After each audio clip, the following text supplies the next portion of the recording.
John Adams' Letters from the Front podcast for April 1918. This podcast looks at life in World War I through the letters of John Adams, who was 23 when he joined up in September 1914. He served with the 9th Service Battalion, Royal Irish Fusiliers, and was involved in many significant events on the Western Front, particularly Passchendaele. These are his words, read by his grandchildren and narrated by his great-grandchildren. For the second month in a row, the 9th Service Battalion, as part of the 108th Brigade, which is part of the 36th Ulster Division, were involved with conflicts in Passchendaele. It is hard reading the history and not thinking about what the men had to go through. How the men who died were just casualties of war, and how fortunate my grandfather was to make it all the way through. We can see from the letters this month that he hadn't time to write, he only had time to write one letter, and the rest were field postcards.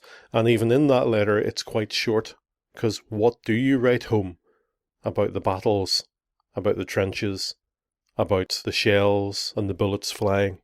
This month in the history section, we look at some of the other men who fought alongside John Adams, some of whom did not survive.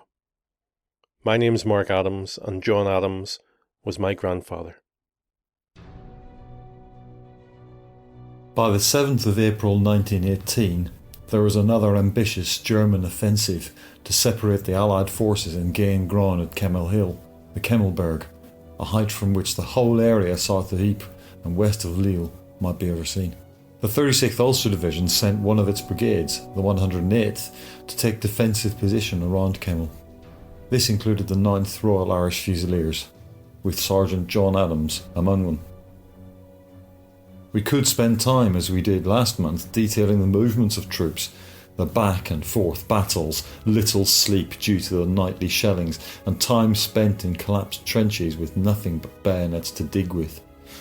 It was 10 days of intense fighting for these men, and for Sam, it was a repeat of the previous month.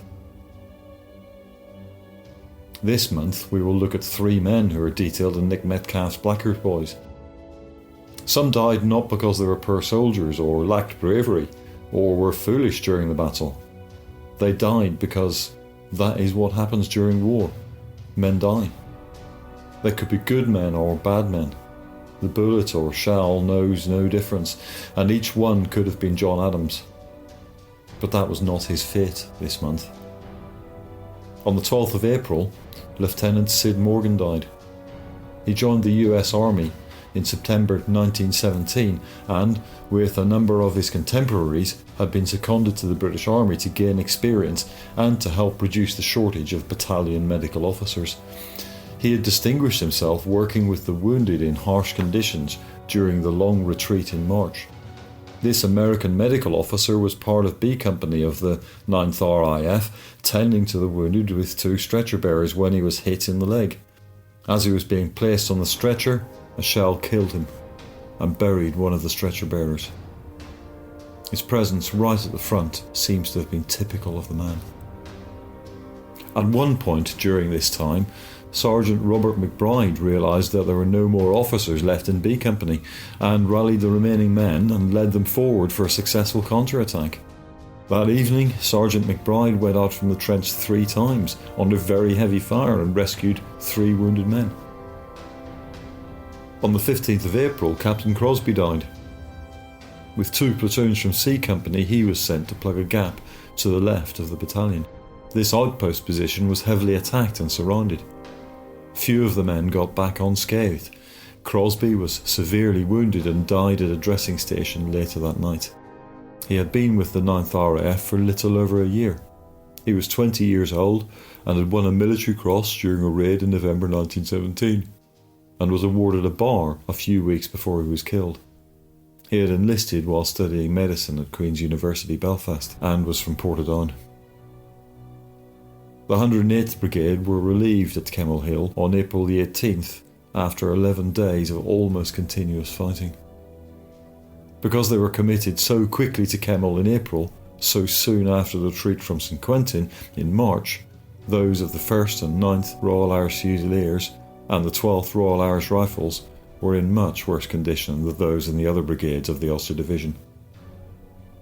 There was much to do to bring the battalion up to strength and to prepare it for the challenges ahead. Sunday, 7th April 1918. Field Postcard. I am quite well, and am going on well. Letter follows at first opportunity. Sunday, 14th April 1918. Field Postcard. I am quite well, and am going on well. I received your letter. Letter follows at first opportunity. Tuesday, 16th of April 1918. Field Postcard. I am quite well, and am going on well. I received your letter. Letter follows at first opportunity. Saturday, 20th of April 1918. Field Postcard. I am quite well, and am going on well. I received your letter. Letter follows at first opportunity. Monday, 22nd of April 1918. British Expeditionary Force. My dear mother, just a few lines in answer to our ever-welcome letter, which I received all right. And I am glad to know that all at home are enjoying their usual good health, as this leaves myself at time of writing. I am sorry I have been so long in writing to you, but to tell you the truth, I could not get time until now. But I sent you a field card every time I got a chance. We are having very nice weather out here now, and I hope it may continue as it is very pleasant. I had a letter from Jeanie today, and she is still in good health. Well, dear mother, I think I will close for this time, hoping this will find all at home in good health. Remember me to Annie and Jimmy, and tell them I shall write to them as soon as I get time. Goodbye, I remain your loving son, Johnny, hoping to hear from you soon again. Thursday, 25th of April 1918. Field Postcard. I am quite well, and am going on well. I received your letter. Letter follows at first opportunity. Friday, 26th of April 1918. Field Postcard. I am quite well, and am going on well. I received your letter. Letter follows at first opportunity.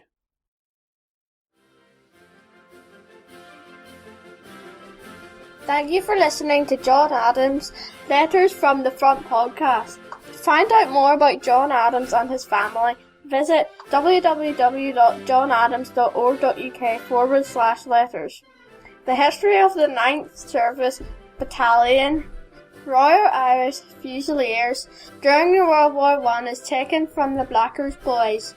Visit them at www.9irishfusiliers.co.uk with the number 9. Podcast will be published 100 years after the letters were written, so will be published nearly every month. This has been a Mark Smith production.